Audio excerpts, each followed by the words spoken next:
পুরুষোত্তমম। আজ একটা সুন্দর বাণী নিয়ে এসেছি। সেটা হলো আমাদের পরম দয়াল শ্রী ঠাকুরের আচারচর্যা অধ্যায়। আচারচর্যা, এই সম্পূর্ণটা আচারচর্যায়, এর ভিতরে বিভিন্ন বাণী দেওয়া। এই আচারচর্যার বাণীও এই বইটির মধ্যে দেওয়া আছে। কতটা 400-500 বাণী এর মধ্যে হবে। একজ্যাক্ট সেটে বলারই আমি চেষ্টা করছি এখানে কতটা বাণী এই বইয়ের মধ্যে দেওয়া আছে। 587টা বাণী। কেমন করে আমাদের আচরণের মধ্যে সেটা আমরা পরিপালন করে আমাদের জীবনটাকে অক্ষুণ্ণ রাখতে পারি, অর্থাৎ এই জীবন চলার পথে কোনো রকমের কোনো বাধা স্পর্শ করতে যেন না পারি। এখানে কত সুন্দর বলছেন যে মরে জীবন্ত থাকা যায় না, সত্য। মরে জীবন্ত থাকা যায় না, সত্য কথা। কিন্তু বেঁচে থাকতেও যারা জীবনকে উপভোগ করতে দেয় না, এখানে দুটো কথা। যে মানুষের মরা তো লাগেই, যে পার্থিব দেহ আমরা ধারণ করেছি, এ দেহ একদিন জরাজীর্ণ হয়ে নষ্ট হবে, এটা তো সত্য কথা। কিন্তু ঠাকুর এখানে বলছেন বেঁচে থাকতেও যার জীবনকে উপভোগ করতে দেয় না, বেঁচে থাকতেও জীবনকে উপভোগ করতে দেয় না।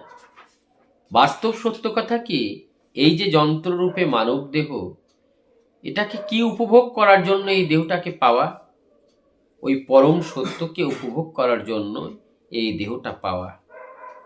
তাই ওই পরম সত্যকে উপভোগ করতে পারিনি, তাহলে এই জীবনটায় এই দেহটাকে উপভোগ করার সৌভাগ্য হলো না। উপভোগ অর্থাৎ এই উপভোগটাই তো আমরা বুঝি না। উপভোগটাই মানে তাকে ভোগ করা, তাকে জানা। আর তাকে যদি না জানতে পারলাম, তাহলে মানব দেহের মূল্য শূন্য হয়ে গেল। আবার বলছেন তারা মৃত্যুর চেয়ে অভিঘাতী বেশি। যারা এই জীবনকে সেই সত্যের পথে চালিত করতে পারে না, আর এই জীবন দিয়ে বাস্তব সত্যকে উপভোগ করতে পারে না, যে তিনি কেমন মধুর। রসগোল্লা যেমন গালে দিলে চোখটা বন্ধ করে রসটা যখন নেওয়া হয়, মধুর মধুরাম মধুরাম বলে মনে হয়। তাই মধুরাম মধুরাম বলে আমার নিরোগ কায়া, রসনা ইন্দ্রিয় আমার কাছে আছে, আমি সদ ইন্দ্রিয় আছে, তাই দিয়ে আমি সদকে উপভোগ করছি, তাই দিয়ে আমি সদকে উপভোগ করছি। কিন্তু এই দেহ থাকতে আমি যে সদকে উপভোগ করার প্রয়োজন ছিল, সেই সদ আমি এই দেহ দিয়ে উপভোগ করতে পারিনি এবং করিনি। আর যদি যে উদ্দেশ্যে করা, যে উদ্দেশ্যে যে কাজ করা, সেইটি যদি সেই উদ্দেশ্যে পরিপূরণ না হয়, তাহলে সেই করাটা কখনো সফল হয় না। তাই আমাদের যে এই মানব জীবনের উদ্দেশ্যটা কি? এই মানব জীবনের উদ্দেশ্য তাকে পাওয়া, তাকে জানা, আর তাকে উপভোগ করা। এটাই মানব জীবনের আমার উদ্দেশ্য। তাই তাকে জানতে গেলে, তাকে বুঝতে গেলে কেমন করে বুঝতে হবে? তাকে বুঝতে গেলে এই পিণ্ডকে বুঝতে হয়, এই দেহপিণ্ডকে বুঝতে হবে। আগে আমাকেই জানতে হবে আমি কে, আমি কোথা থেকে এলাম। কেননা এটা একটা বস্তু, এটা একটা পার্ট অফ ইউনিভার্স, এই ইউনিভার্সের পার্ট, নেচারের পার্ট একটা। তাই যদি আমি নেচারের পার্ট, এই ইউনিটটাকে যদি আমি দেখি, তাহলে জগৎটাকে আমি দেখতে পাবো। তাই জগৎটাকে আমাকে চিনতে হবে। আর জগৎটা না চিনতে পারলে, এই দেহটা পিণ্ডটাকে না চিনতে পারলে জগৎটা আমি চিনতে পারবো না। আর এই পিণ্ড থেকে চিনতে না পারলে আমি উপভোগ করতে পারবো না যে কোনটা আমাকে গ্রহণ করতে হবে আর কোনটা আমাকে গ্রহণ করতে হবে না। তাই পরম দয়াল শ্রী ঠাকুর এই যে বাণী যেটা দিলেন, এই বাণীটা 355 নম্বর বাণী আচারচর্যা গ্রন্থে দেওয়া আছে। তাহলে এটাকে আমি বুঝতে পারলাম যে আমাদের এই জীবনে আমি বেঁচে আছি, মরতে তো হবেই, কিন্তু আমি যদি এইভাবেই মরে যাই, এই জীবনের উদ্দেশ্যকে পরিপূরণ না করে, তাহলে তো আমার এই জীবন ব্যর্থ গেল। তো আমাদের কত জনম জনম যে এই এমনভাবে ব্যর্থ গেল, তাই আজ পরমপিতা আমাদের কাছে দুহাত প্রসারিত করে বলছে, কত জনম তো তুমি সব নিজের জীবনটাকে তো হারিয়ে ফেললে, কিন্তু একটা জনম আমাকে দাও, আর তাই যদি না হয় যতটুকু আছে অতটুকু আমাকে দাও।